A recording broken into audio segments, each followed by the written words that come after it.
name is Kim Duke, and I am married to an addict. Today I'm going to talk about two things, I'm going to talk about how addiction has affected our children, and then how it kind of affects friendships. I'm going to go into a little bit of that. So first things first, I guess we'll talk about my kids or our kids. So going back to about 3 years ago when Chris was hospitalized, for an attempt, Landon was 7, and Layla was just 4 or 5. And they didn't really understand where Dad was or why he was in the hospital. They just thought that Dad was in the hospital because of a bad back. And they didn't really question that at all. So I knew it was going to be different this time around just because Landon's older and he, his perception of things is a lot different. So I guess we'll go to, when Chris's drinking was really increasing, and then to his hospitalization. And now I don't know how much of the kids, how much they noticed that Chris was drinking a lot. I mean, there was always beer cans around the house, and they would always make comments about beer and drinking and stuff like that, but in a funny way, but not that Dad was drinking a lot. Like I said in previous episodes, Chris is a high functioning alcoholic, so he doesn't stagger around, doesn't slur his words. I don't think they really noticed that he was drinking a lot. I mean, we had a lot of cans and we cleaned them up, but they never made any comments or anything like that. And then the night of Chris's attempt, everything happened really quick, and I should have been more, noticed more what was going on with the kids. But when I got to the house, my brother-in-law was the one that was here and was in the room with Chris, and I kind of ran to the room, and Landon must have noticed that I was home, and he kind of followed behind me and saw Chris in the state of mind he was in, the unconscious, not talking. His eyes were really red. And unfortunately, Landon saw him like that. But my brother-in-law was very quick to get him out of the room, bring Landon and Layla downstairs to Landon's room. And then, as a child, you're seeing all these people coming into your house, and I knew Landon would have more questions than Layla just because he saw the way Chris was. So Landon and Layla went and stayed with my mother-in-law that night as I was in the hospital with Chris. Chris got admitted in the morning. I ran home. I showered quick, changed my clothes, grabbed Chris's glasses, and then went to the visiting hours in the afternoon. And then I went to my mother and father-in-law's house after visiting hours to see the kids. And you could tell that they were very sad because they didn't know what was going on. And I know that Landon asked my brother-in-law, why did my dad look like that? And I believe that my brother-in-law just said, Dad may have had too much to drink. And Landon would ask me that question throughout the time that Chris was in the hospital, why did Dad look like that? And working as a mental health professional, but I was unsure myself of how to approach that situation. I didn't want to lie to Landon either. But I also didn't want to go out right at it and tell him exactly what had happened either, because I didn't know what he understood of what the situation was going on. And then, we took the kids to visit Chris, and they had more questions this time around. They noticed, Dad's wearing brown scrubs, and they even make comments like, I feel, is Dad in jail? He's locked up. Is he in jail? Why is everyone wearing brown scrubs? Stuff like that. And I just, kept saying Dad's in the hospital. He's just getting help. And we never talked. His previous hospitalization, we focused, Dad's in the hospital because of his back. He's in the hospital because of his back. And this time around, it was more, I guess I didn't know how to approach it. And thankfully, working in the field, I know there's professionals out there. So I did reach out to a child therapist, and I actually had a meeting with her And she was great. She gave me all this information on how to talk to Landon and Layla. But Layla didn't have as many questions, obviously, than Landon because he saw Chris. And we had a really good conversation. And Landon and Layla were home probably for 2 days out of school. And then in my head, I knew I had to get them back to school.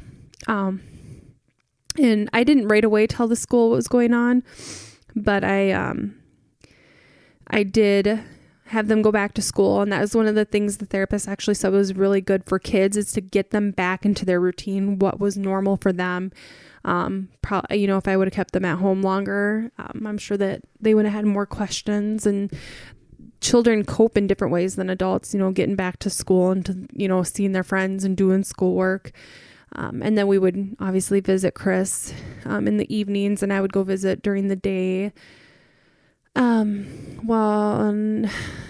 trying to think of more things that was helpful. I did eventually reach out to the school because Landon, he missed a couple days. Obviously, the day that Chris went to the hospital, or when he was admitted, was a Monday morning. So Landon and Layla missed school that day, and they missed Tuesday just because I was so exhausted. I didn't sleep at all Sunday into Monday. So I kept them home Tuesday because I was tired, and I knew that they were probably also very tired. So, missing 2 days of school when you're in intermediate school, Landon had a lot of homework. And I remember that day I was downstairs in our lower level, and he walked in the door, and I went to check and, see how their day went. And Landon immediately fell to the ground and was crying hysterically. So obviously, I went in to check on him to see what was going on, and he just was so overwhelmed with schoolwork. He missed all the schoolwork that he needs to catch up on. And so that was, we sat down and we did what we could. We're going to go visit Dad in, a couple hours. Let's do what we can. So we did, and he was able to kind of mellow out, and I did reach out to the school after that. I just reached out to his teacher to let her know. And in the future, if I could tell myself back then, I would have probably reached out to the school sooner, just because he took it really hard having all that homework, and my dad's in the hospital, and now I have all this homework, and I don't know what my life is going to look like in the next month or so, or when my dad's going to get out.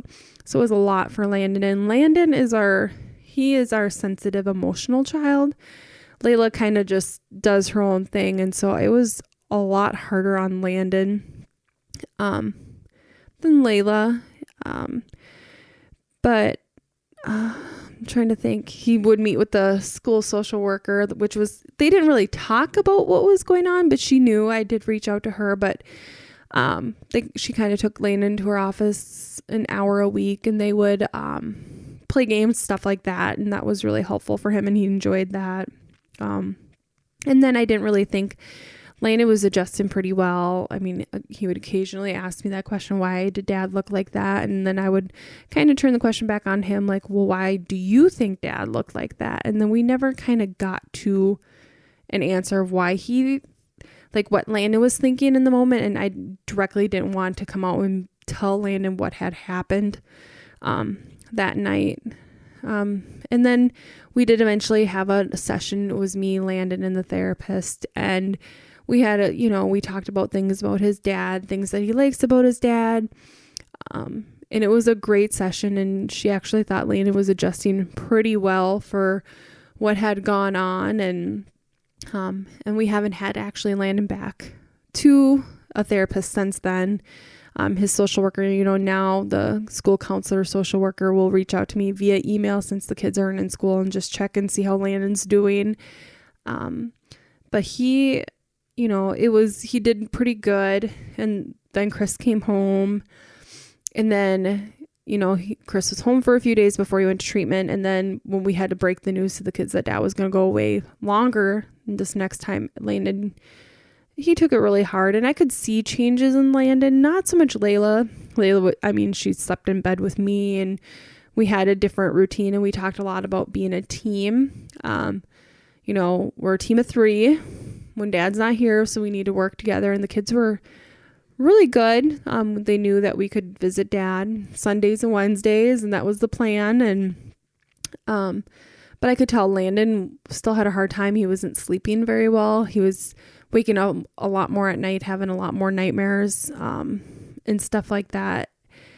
And, the closer it got to Chris to coming home, I could see him perking up a little bit more. He just didn't really want to talk about things, which is not like Landon. He usually is pretty open about wanting to talk about, what's going on, how he feels about things. And I felt like he was pretty shut down at that point, which I didn't also want to push him to talk about what he felt was going on. And now, we're over a month of Chris being home, and Landon's back to the way he was before everything had happened. He's, his goofy self, interacting with us. He doesn't have nightmares at night as much anymore. I mean, as occasional kid nightmare, but I feel like kids are so resilient. They can see. My biggest fear though with everything is that they can see traumatic events and it can affect them in ways. And I know as a child I had seen and experienced pretty significant traumas, and I didn't want Landon to be in his 20s and start drinking a lot because he was trying to deal with things that had happened to him as a child, or seeing his dad the way he was. So I think that's why initially I was like, I need to get Landon into, and what was hard for me was knowing what I had saw, when I looked at Chris and saw Chris the way he was, his presentation at that moment, and then knowing that our 10-year-old is now looking at the way Chris looked. Like, I can't imagine what was going through Landon's head. So I knew getting him into the therapy or even having a session or two would be good. And I did get like a packet on how to talk to him in the future. And she did say it might be a good thing to bring up in the future when he's old enough to kind of understand, or if he even straight, comes out and asks us, is this what dad did, to be honest about it and not have those secrets. Cause I grew up with a lot of secrets in my family, and sometimes it's good, sometimes it's not so good. And I just want our kids to know that we can talk about things and be open about things, especially mental health. I don't want them to ever be afraid to talk about if they're feeling anxious or sad or depressed, because I think it's very important to talk about feelings. I grew up where we my mom, we would talk about feelings, not so much with my dad. So we held a lot of feelings in, and I want my kid, our kids to know that it's okay to talk about how they feel or their worries, their anxieties, if they're feeling sad. And I did open that conversation up a lot when Chris was in treatment with the kids, to have that conversation. Are you feeling sad? Are you feeling worried? And we would have those talks at night before bed, like, what kind of worries are you having? And the therapist said that's a really good thing to talk about, is worries, especially with kids. What kind of, because they don't really talk about anxieties, but worries is more of a kid term. And so, Landon would talk about, he would worry that dad wouldn't get better. But he wouldn't elaborate a lot on what he meant by that. And I think he felt like dad wouldn't get better and come home. But now we're here and he's home and he's healthy. And, but I think the hardest thing for me was with the kids is making sure that they felt safe, to talk about what was going on or ask questions. And, but so far, we haven't really talked about the hospital or dad being gone for a long time. And our home life has kind of gone back to the way it was, but in a good way, relaxed. The kids feel, like I said, Landon's kind of gone back to his old silly self. But in the future, I know that we have options if Landon needs to talk to somebody again in the future. We have that option there. I have resources to talk about, what had happened. If Layla in the future ever asks what went on, to just be open and honest about it. Obviously with if Chris feels comfortable, talking about that. But one thing that I noticed a lot was our friends asked a lot about the kids, which was good. My coworkers, everyone reached out a lot, and I think I've gone through things and I bounce back really easily, and I feel like things happen and I can deal with it. I think my main concern was how the kids were going to cope with everything, because I knew in their age that they are now, they notice things more. But at this point in time, we're in a good place with the kids, and I'm just going to keep repeating myself if I keep going on about that. And then I guess I'll talk a little bit about friends, because I know that Chris plans on later in the podcast talking about friendships. When everything originally happened with Chris's attempt, I didn't reach out to a lot of my friends. We have mutual friends that obviously that knew what was going on, and we reached out to them, and they were great. They would text me, check in and see how the kids were. One of her friends, she actually stopped over one night after an open mic to check in and see how we were doing, see how the kids were.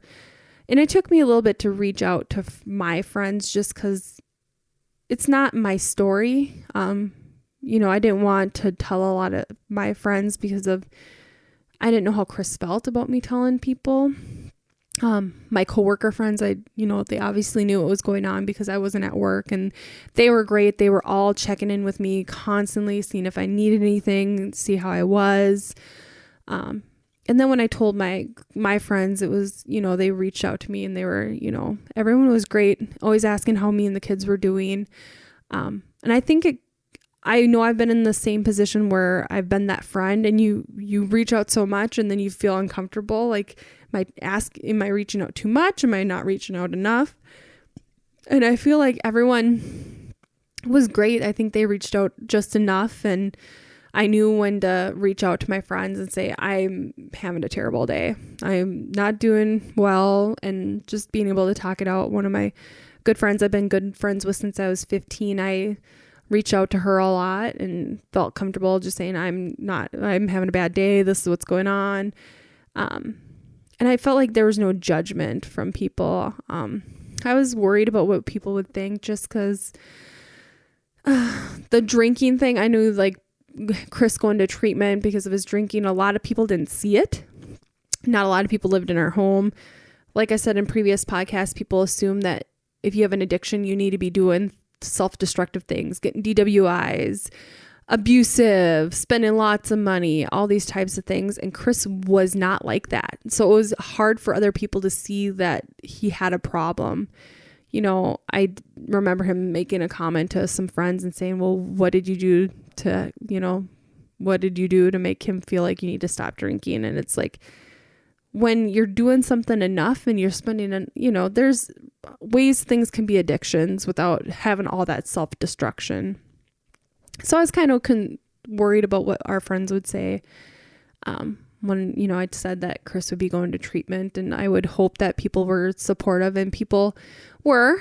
I have good friends that are still, very supportive. They were supportive when Chris was in treatment, asking me how things were going, reaching out to me, trying to keep in contact, because I am one of those people that I will become a hermit and not reach out to people when granted I did to a few friends, but there are times where I'm like, I don't want to bother people anymore. I don't want to bother people with me feeling sad today or struggling and worrying what our life is going to be like when Chris gets home, worrying about the kids are sick and it's just me and I'm taking care of everything and making sure everything's taken care of at home. Bills are taking care of everything while Chris is in treatment, focusing on himself, trying to not have him worry about what's going on in our life. So that's one thing that I tried to be better about, was reaching out to people when I needed it, and my friends, and keeping that big support system close.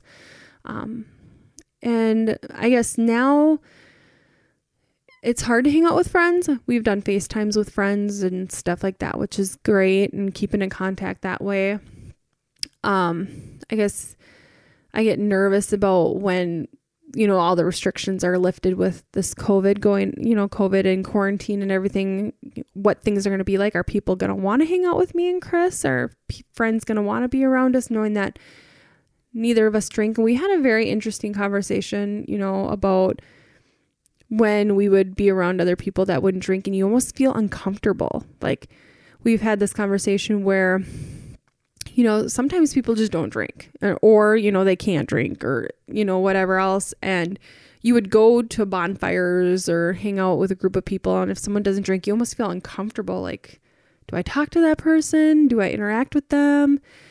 And so I'm wondering, I wonder how our friends are going to react to us. And I hope that they feel like that we want to be around them if we're there and that we're not, going to be uncomfortable if they're drinking and we're, I'm making the choice not to drink to support my partner. And, obviously he's not drinking because it's, it's an addiction for him. And so I guess I wonder what it's going to be like after, once we start hanging out with people more again, not on FaceTime, and hope that we keep those connections. I have friends that don't drink and obviously I'm still very close to them. And even when I would drink, they were still close with me. So I'm hoping that our friends still reach out to us.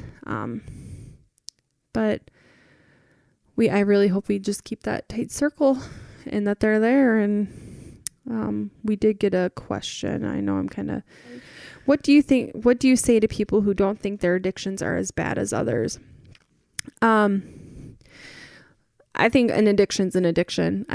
And I've talked to people about this in the past, and in my current role with mental health, my depression's not as bad as this person's, or my anxiety is not as bad as this person. I shouldn't be seeking help because they have it worse than me. Or I've heard, when I talk about my upbringing, well, you've had a lot of bad things happen to you. I shouldn't be complaining. I hate that. I'm going to be honest. I hate that because we cannot compare how someone reacts and how their depression or anxiety is. It can just because you view someone else as worse than yours, it doesn't it's not. It's how we cope and deal with things. So I don't think, people can do more self-destructive things with their addictions, or use more, but I don't like what do you say to someone who, I'm trying to think of the right words to answer that, because I feel like an addiction's an addiction, and it, I mean, chemicals can affect people differently, different substances can affect people differently. People can have addictions to shopping. People can have addictions to food and stuff like that. And it can be self-destructive in different ways than chemical substances or drugs. Meth is going to affect you differently chemically than, marijuana or cocaine or alcohol. But if you have an addiction to any of those things, it can affect your life very similarly. It's going to affect your relationships. It's going to affect your daily life. And it's, an addiction's an addiction when it has an effect on your life. And I think I just put addictions all in one category. And I don't like to say, well, that person's drinking problem was way worse than Chris's and they have it off way worse. And that's just how I've always been about mental health. I don't like to compare people's depression to each other or their anxiety to each other because, my anxiety can be pretty severe, but I can cope pretty well. I work, I take care of a family, I do all that, and I have extreme anxiety. But someone can have their first panic attack and be like, well, you deal with it every day. How do you, my anxiety is not as bad as yours. No, you have anxiety. It's bad. It affects us all different ways, but mine's not going to be worse than anyone's, or I guess that's kind of a roundabout way to answer that question. One thing I did think about when I was talking about Lena being sick, I want to go back to family one more time. I'm terrible about this. I go all around when I talk in this podcast, but Lena and Layla both got sick while Chris was in treatment. Landon, and I don't know if this was an anxiety sick, but he actually one morning just was super sick, was throwing up. And I know I am, when my life is overwhelming or I'm overly stressed, I throw up. And I saw that in Landon too, where he was, overly stressed. Chris just went to treatment and he just one morning could not stop throwing up. And that was a lot to handle with him being super sick. And then Layla shortly after that got really sick with strep. So I think physically, the kids, especially Landon, physically, he got physically ill when Chris was gone. And I don't know if being overly stressed about what was going on in our lives really got to Landon physically, where he just got sick. I guess I'll end my section with, if you have a family member or you are struggling with addiction and you have kids, there are so many resources out there. Hazleton has the children's program, and we unfortunately couldn't participate in that just because the times that they had, it didn't work. And the kids didn't know exactly 100% what was going on, but there are resources. That Hot Dogs Anonymous book that I read with Layla, it's a great way to teach kids about addiction in a way that's not saying, directly out that, drugs and alcohol, like you can be addicted to hot dogs as a dog, but use therapy. Therapy is great. The resources I got for Landon was fabulous on words and ways to approach, how to talk to a child about a suicide attempt in the different age ranges. And if you're at all interested in that document, you can reach out to me on Facebook or through the podcast, through the Facebook page, anything like that, and I can provide it to you. I unfortunately don't have it on me right now, which would have been good to have, but I do have that if anyone at all knows someone in their life that has had an attempt, or a family member, and they have younger kids and want to be able to talk to them. I do have that information. I will definitely provide it if somebody would like that. And at the end of it, kids are amazing. They're resilient.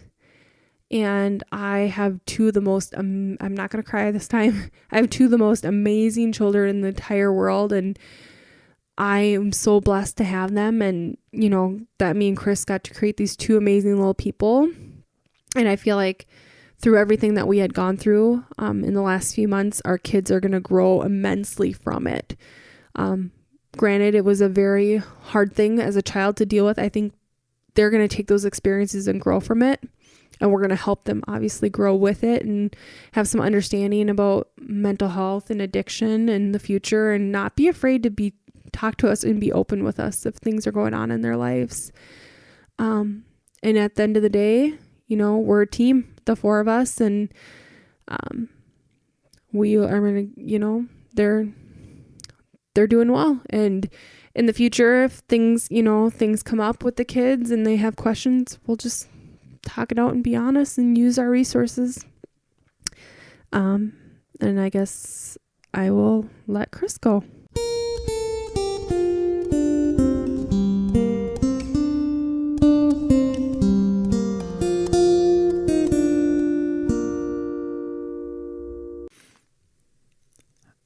Hi, my name is Chris, and I'm an alcoholic. This week I'm going to talk about friends, and mainly it's going to be reading this week's letter, but this week's letter is unique in that it backdates to some conversations. Like, there's screen grabs of these conversations between some friends of ours, them as a couple, and some between one of them and my wife, Kim. So it should be interesting. Again, I haven't read the letter, but yeah, I do that so that I can. Oh, I'm sorry. The letter is something that a family member or a friend writes me. In as to one way that my drinking affected them in a negative way. Keep getting out of breath. I still can't find my rhythm as to how I should talk in these things, and we're getting there. We also had a question this week, which I'll open up with first. The question was to people who have addictions that they think are lesser than, hardcore drugs or alcohol or whatever it may be. Like, there's people that keep those things to themselves, even though it's negatively impacting them and their family, because they just they don't feel it's as severe, and not in the sense that they don't think it's a problem, in the sense that they are almost embarrassed that, something like caffeine, or I don't know, maybe walking too much. It could be anything that you feel is negatively affecting yourself or your family, and is taking up valuable space in your head. If those things are bringing you anxiety or making you depressed throughout the day or throughout the week, then I would say they're just as valid as any other addiction. Addiction is addiction, in my eyes, and I think Kim feels the same way. We all have things. I am on that fucking computer all the time too. It's more than just substance abuse stuff. I have an addictive personality, I would say. So there's skating used to be something that took up way too much time. Snowboarding was the same thing. I would skip out on family functions and other things to do skating or snowboarding. So it really just depends on your what your, I guess you could say, values are, and kind of your expectations for yourself in the long run, I would think. So I hope that helps. I hope that anybody who thinks that they have those things, or people who, something that they talk about when it comes to addiction is something called cross addiction, so while you were drinking, maybe you were looking at porn, or while you were drinking, maybe you were snorting cocaine, or vice versa. If one addiction led you to another addiction, they're both things that you have to address. One might be more imminent than the other, but cross addiction is something that they talked about. Another thing in the realm of cross addiction is people in recovery. It's dangerous to start a new relationship because you feel like you've overcome something. You're this brand new person, fresh out of treatment, or fresh in recovery, and you're kind of on cloud nine, but you're still in the danger zone. If you start a new relationship and that doesn't pan out, or you relapse, it then can double down on the negative effect that it has on your life. So if you're listening to this and you have gone through treatment and didn't hear that stuff, I would definitely look into cross addiction and kind of how it pertains to your life. And then on the other hand, if you're in recovery and you're feeling like you've conquered the world, no bullshit. Don't kid yourself. I'm fully aware that I'm still an addict. I was at a friend's house today, and there was a big handle or a big bottle of Tito's vodka on top of the fridge. Oh, fuck, man. That was, I just kept staring at it. I was talking to my friend and I was able to hold the conversation, but I just could not get my eyes off of that fucking bottle. And, I didn't take a drink. I didn't try to do anything, and they weren't drinking either. But that just goes to show, this is something that if we're not paying attention and not, doing the work, then we can get fucked pretty bad.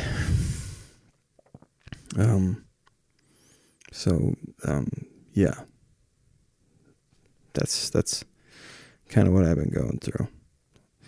I'm also a little concerned because, the place that I work, I'm now having to work in this warehouse, And with my back problems, I get nervous because one thing that I would do when I was injured was I would drink instead of taking pills, or I would drink with pills sometimes, but I just don't want to get hurt. It's something that can really bring me down, because it doesn't just like make me immobile in the sense that like I can't walk around. It makes it difficult to even sit for extended periods of time, so I'll have to lay down a ton, which it's just always a drag, never a good time. Sorry about that. Okay, so now on to the letter. And this, again, there's screen grabs of text messages between people dating back to January 9th of this year. But I have this letter that I'm supposed to read before I dive into that. Okay. Chris, finding the right words to share is so difficult. I have attached some text message chains with myself, my spouse, and Kim. I hope this gives you a small glimpse into how much we care about you, and also how much worry and concern we all have for you. Sometimes knowing the behind-the-scenes stuff helps paint a picture of what you saw from each of us. Nice. Thank you for that. All right, here we go.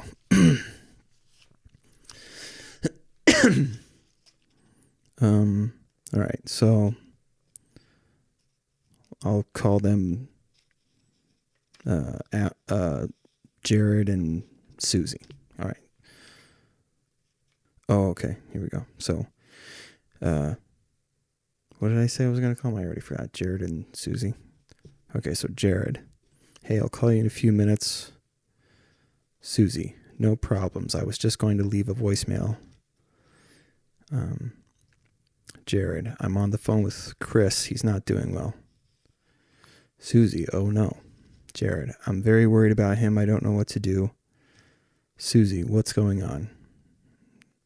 Jared, he drank tonight, and he's not supposed to be, and he's just so depressed, and it's really making me sad. Susie, why isn't he supposed to be drinking? New meds? Jared, no. Kim told him he had to stop. Susie, is she gone tonight? Jared, yeah, and the kids are at his parents'. I remember this night now. Susie, are things still not doing too well with him and Kim? Oh, this must have been when I was like all agitated. Fuck. Okay. Jared, I honestly can't tell. Susie, I know they've been having a tough time as a couple lately. Jared, yeah, I know. I just can't tell. He's so unhappy. He seems so unhappy. Susie, what's he saying? Maybe he needs to go to therapy or a program. Jared, I've mentioned that a few times. Susie, maybe a few of you guys could go with him to his first meeting, his moral support. It's not as scary if you go as a group. Jared, I can talk to him about that. It's a good idea. Susie, bring it back to the kids. He's got a lot of life yet to see out of those two kids, and he's not going to want to miss out on that. That's what we tell my grandpa. He's got a job to do. Jared, we're not getting anywhere. Susie, I'm sorry. You're a good friend. My meds are kicking in, so I'm almost asleep. We'll talk tomorrow. But really, he spoils... Oh, he should find a therapist because this isn't healthy for you either.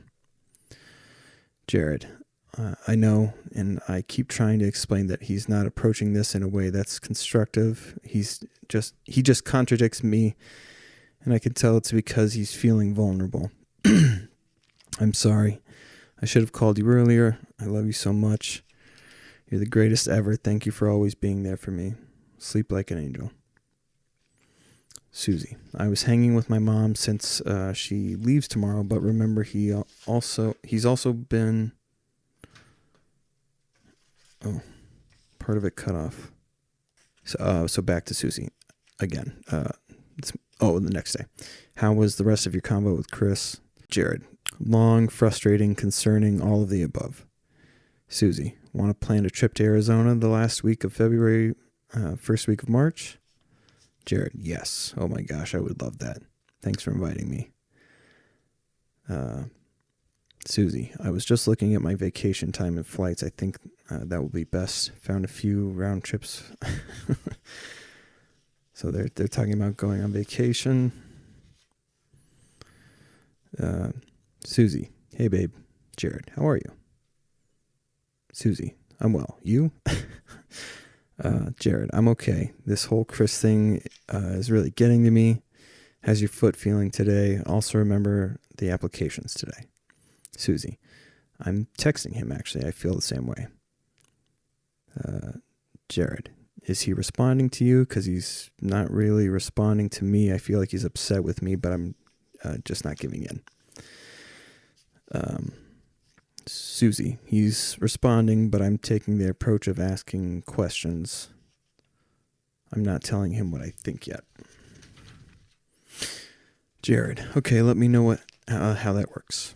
Susie. I just asked him about Nordic in regards to me seeing the kids. Jared. Yeah, like, are we going to get to see them still? Susie. Exactly.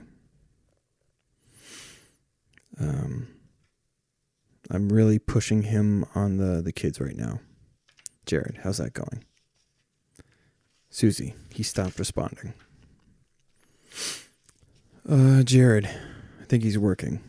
Okay. Yep, I was. Back to Jared. Now comics are starting to talk about it. This is just not good. I'm so worried about him, but there's nothing we can do if he chooses not to talk to anyone. Susie, what are they saying? Jared, basically just that we need to continue to support him. Good things. Susie, that's good at least. Jared, yeah, I'm just so tired. I want everything to be normal. Susie, he just needs a little help. Jared, I know he does, but I don't know how to help him, and I feel like a bad friend. Susie, tell him that. She gives an example. Hey, Chris, I know we've had some pretty deep talks lately, and I feel like a bad friend because I don't know how to help. I want to be there for you, and I want to make sure you're okay. I'm really worried about you. Know that I'm not going anywhere, and I'm going to continue to support you in whatever you do. But I feel like you're making rash decisions based on how you feel right now. And right now, you're not yourself. I want my best friend back, and I'll do anything I can to help you get there. Or something. That's a very well written response, I think. Can I just copy and paste that? Yes, you can. Or Jared said, can I just copy and paste that? And Susie says, yes, you can. Jared, it's exactly what I want him to hear. Susie, I know you pretty well. I just took what you've been telling me and put it all together. Jared, thank you. I could cry right now. Susie, chin up. I love you. Jared, love you too. All right. Susie, did you text Chris today? Jared, yeah, I did. Susie, did he respond? Jared, no. Jared, he just responded to me. Hope he did for you as well.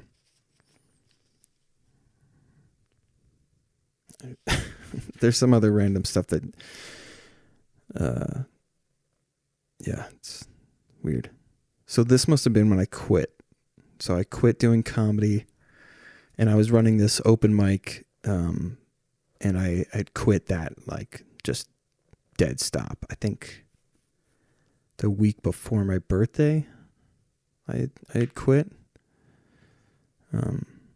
It's kind of hard to remember. Okay. So this is that individual on the Tuesday night, which is normally when that open mic was, and they kind of took up the helm to host that. Okay, Jared. Chris showed up and he's doing a set. Susie. What? Jared. Yeah. I'm so happy. He's laughing and enjoying himself. Susie. Less pressure. Please tell him hello. Jared. I did. Susie. Buy him kombucha or a soda for me. Jared. He's leaving, but I told him hi.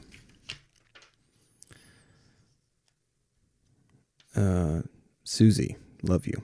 Jared. I love you too. This is not good. I'm so worried about him. What the fuck? Am I missing something? Sorry, guys. Okay, so there must have been a text message about me being on the phone with him the night of my attempt, I'm thinking. Yeah, okay. You still on the phone with him? Yes. Susie. You still on the phone with him? Jared. Yes. Susie, you need to call in the morning. It is not healthy for you to be everyone's outlet and not have one of your own. Jared, I will. Susie, and I know you know that you can tell me anything and everything, but I don't want you to ever feel too codependent, so I don't push it. But really. Jared, Chris is going to the hospital. Susie, oh my God. Jared, it's worse than I thought. Susie texted Kim. Jared, did she tell you what happened?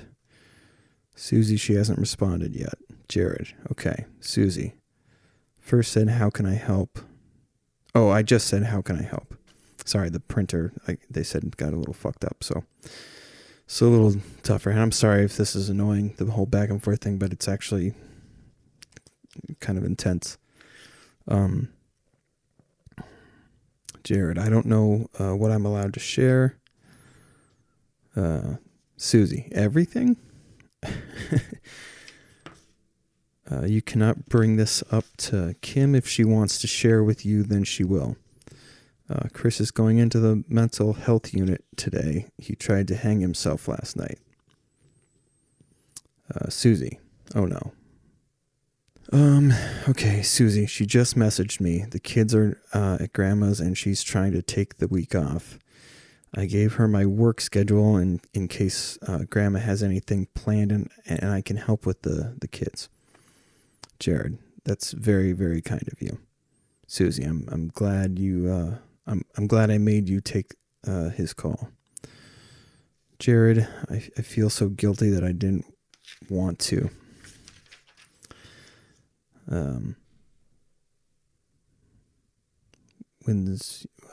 Susie, when's your appointment? Noon tomorrow.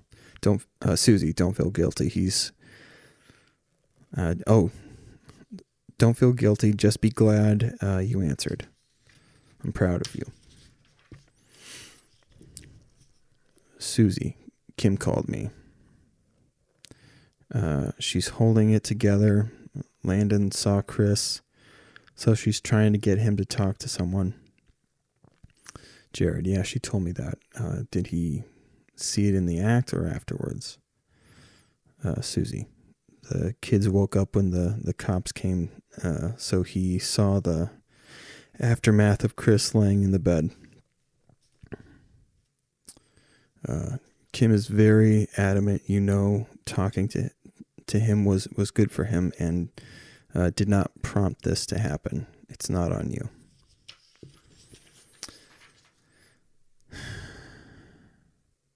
Jared, I still can't help but worry. Susie, he talked about your phone call to her. Jared, good or bad? Susie, good. He was glad you chatted, but apparently he doesn't feel remorseful about what he did. And Kim was saying that the last time he attempted, he just wanted to finish what he started. So she's really glad he went willingly and wasn't committed. And she loses it whenever she thinks about the kids.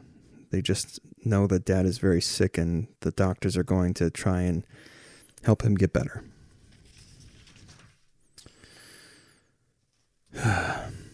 Jared, I'm so worried about them. And him. Susie. She said she'll keep us updated and let us know if she needs help. Throughout all of this, Kim has never gone to counseling, but she's going to see someone now. She said it just sucks because that's the unit she works on. So now her personal life is all over her work life and she doesn't know how to navigate it all. Jared. Yeah, she was saying that to me too. Such a bummer.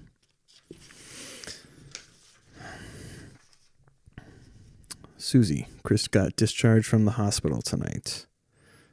It was unexpected, but he got home around 5, Kim said. Jared. Oh boy. Is everything okay? Susie. Rehab is going to be expensive. I mentioned offer. She said that would be so kind and wouldn't be upset by it. She just, she said he seems to be doing well. Jared. Okay, then I'll mention it to, they were going to do like a fundraiser or something. I know that was something that they wanted to do. I don't know if that ever happened, but that's okay. Jared. This is like a week later. Just talked to Chris. He sounds so good, just glowing. Susie, did he call you? Jared. It's a different day now. So back to Susie, actually. Did Kim send you a picture this morning? Jared, yes, she did. So sweet. Hope therapy was good. Love you. Okay, back to Susie. Chris texted me. He got there and is just checking in. Losing his phone in a minute here. Jared, he never called or texted me. Susie, well, I talked to him last night about April's idea. Told him he had the night to think on it, so he texted just now saying he's okay with the fundraiser and that he loves us. Jared, oh, okay. Okay. Yeah, all right. It just kind of ends there. Sorry if that was anticlimactic. Okay. So this is that individual talking with Kim now. Whew. Actually, you know what? That's a lot to take in. I'm actually going to save the next part for next time. Okay. Process. Fuck.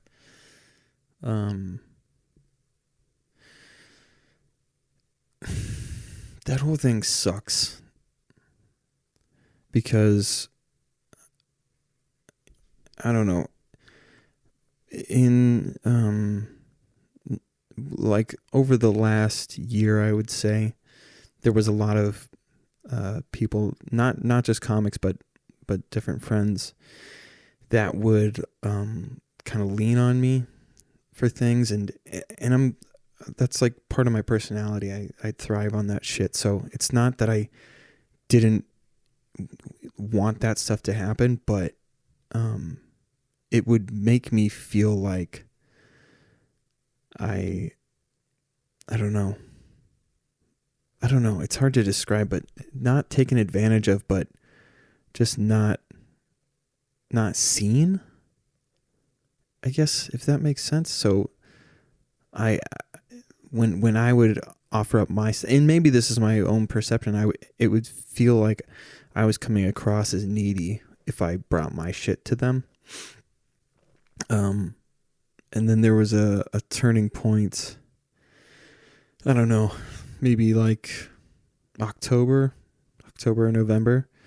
And I started saying, this person left one night because of something, and people would leave and people would not be a part of things because not more than one person. So I hope anybody listening to this doesn't think that I'm singling them out.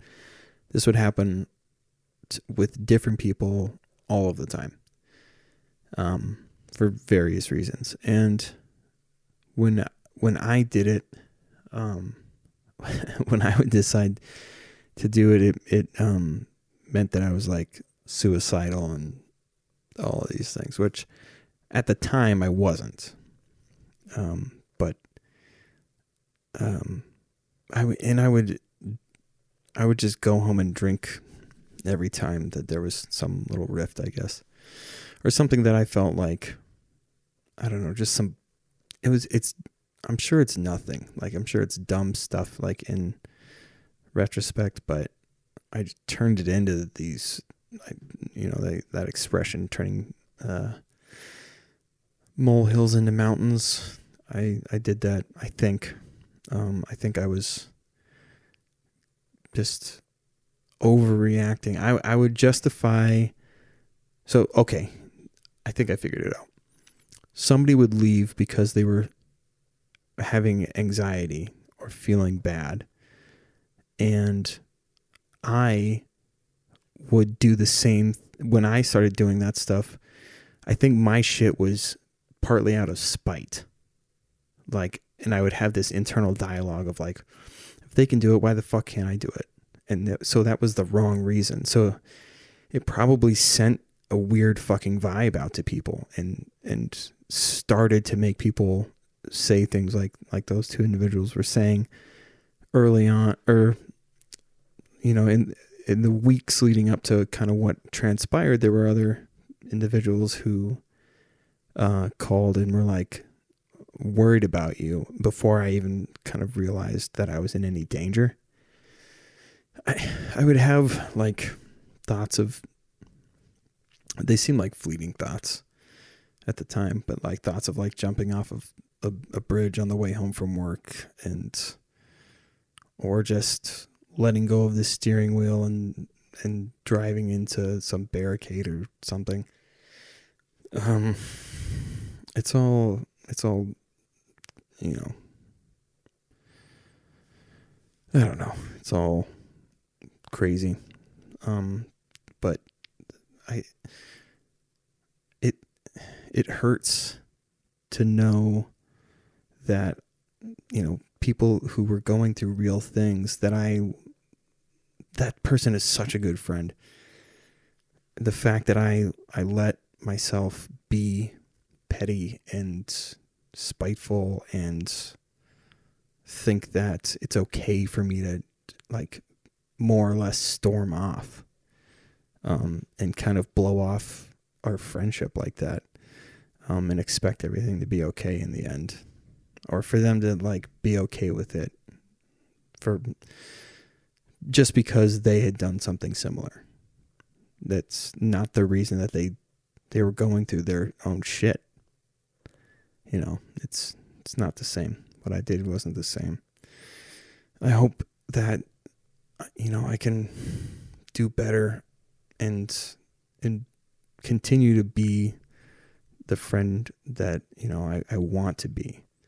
I don't throw myself out there like that just to, just for shits and giggles. Like, I really do care about that person. And I'm fucking sorry. Ugh. Both of those people. I shouldn't just say the one. The other individual that's involved in that is a friend, and I acted so awkward around the fact that it shouldn't be so weird to call a girl a friend, but there's all these weird things, connotations. I can't think of the word right now, but like things that are attached to being friends with somebody of the opposite sex for some reason, which is stupid. That person is so wonderful without outing them. Like they mean the world to us. Not just myself, but my family, So I need to,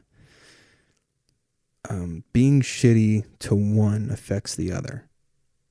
That goes for any relationship. So I need to do better for both of them so that we can continue to have the friendship that we have, and